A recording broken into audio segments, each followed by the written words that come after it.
আসসালামু আলাইকুম। আলহামদুলিল্লাহ ভালো আছি, আপনারা ভালো আছেন? মেয়েরা ভালো নেই হয়তো, ভালো আছেন? গুড, ভালো লাগলো। এখন আমরা যেটা ডিসকাস করব, প্রিপজিশনের দ্য মোস্ট ইম্পর্টেন্ট এবং সবচেয়ে বেশি ব্যবহার হয় অ্যাবাউট। কি এটা? এটা প্রোনাউন্সিয়েশন কি হবে? অ্যাবাউট। কি হবে? একসাথে অ্যাবাউট। এই এই প্রিপজিশনের ভিতরে কি কি আছে?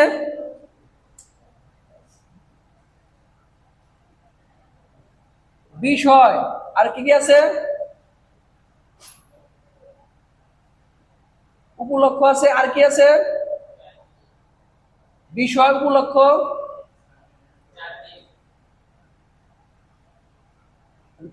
চারদিক হবে না। বিষয়, উপলক্ষ। আর আর হচ্ছে বিষয়, উপলক্ষ আর সম্পর্কে বোঝায়। ওকে। এখন এই অ্যাবাউট, এখানে লক্ষ্য করেন প্রিপজিশন হচ্ছে এ বি ও ইউটি। এই একটা প্রিপজিশনের ভিতরে কয়টা প্রিপজিশন আছে কে পারবে? এই একটা প্রিপজিশনের ভিতরে কয়টা প্রিপজিশন আছে? তিনটা। কয়টা? তিনটা। গুড। এটা কিন্তু অনেকেই পারে না। তিনটা প্রিপজিশন। কি কি? এটা লুকায় আছে। যেমন আমরা এটাকে যদি আমরা ভাঙ্গি, যদি ভাঙ্গি কি হবে? এতে কি হবে? অন। অন একটা কি প্রিপজিশন। বি। বিতে বুঝাইছে বাই। কি? বাই। তারপরে আউট। আউট হচ্ছে আউট।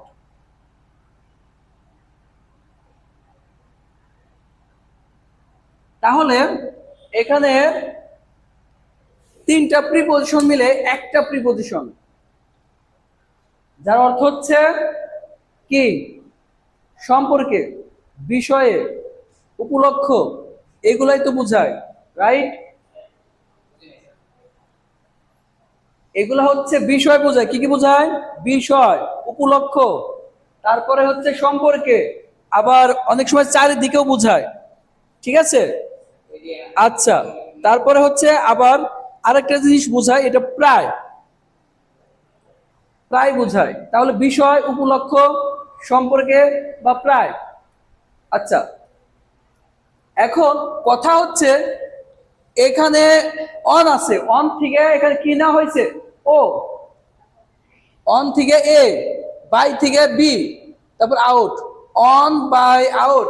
এটা বিশেষ প্রশ্ন থাকে অনেক সময়, যে একটা প্রিপজিশনের ভিতরে কয়টা প্রিপজিশন আছে, বা অন বাই আউট তিনটা প্রিপজিশন মিলে একটা প্রিপজিশন গঠিত হয়, সেটা কি?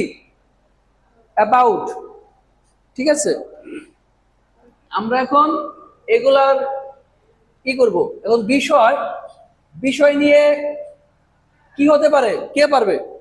একটা মেক সেন্টেন্স, যেমন আই এম টকিং। কি হবে?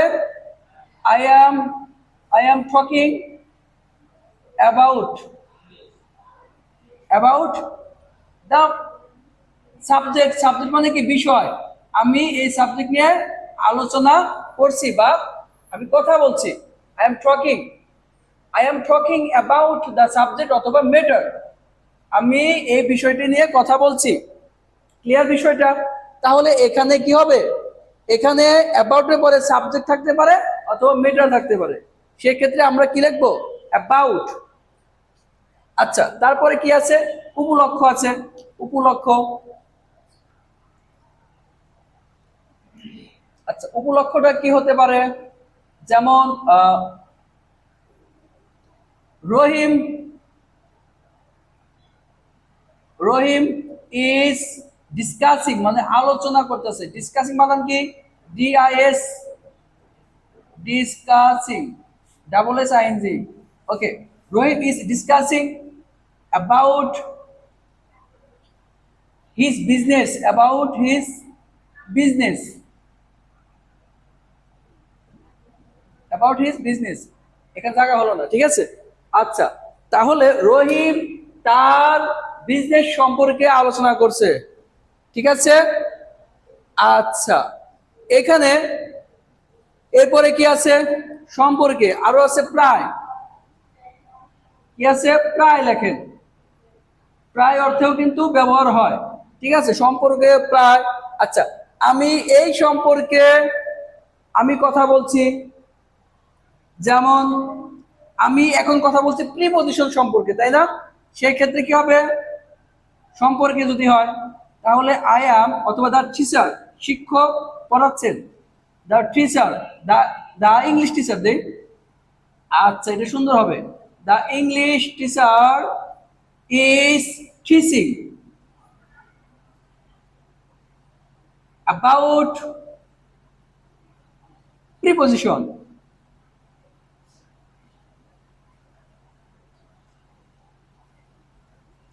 প্রিপজিশন।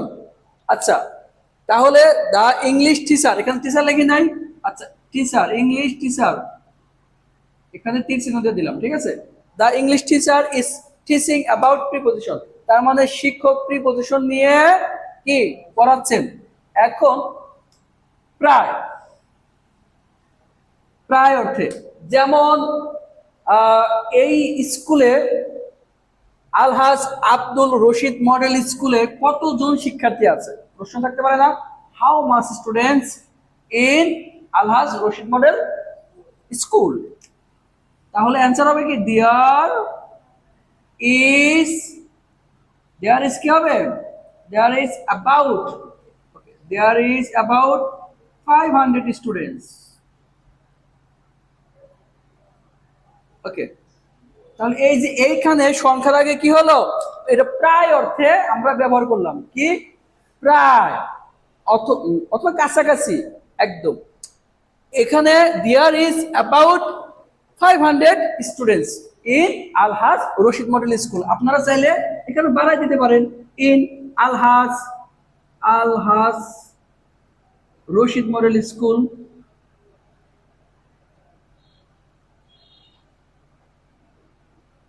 Rashid model school. এই হচ্ছে অ্যাবাউটের অবস্থা, ঠিক আছে।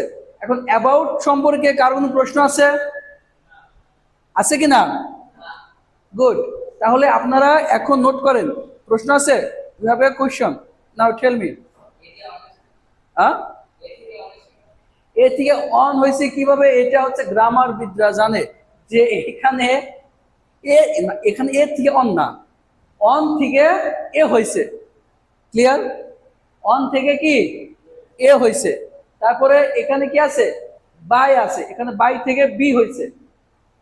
ওকে, সিট ডাউন। আর কার কোনো প্রশ্ন আছে?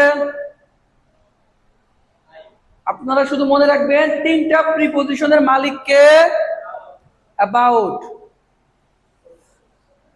ঠিক আছে। আচ্ছা, এবার সবাই নোট করেন। সবাই ভালো থাকবেন, সুস্থ থাকবেন। আসসালামু আলাইকুম।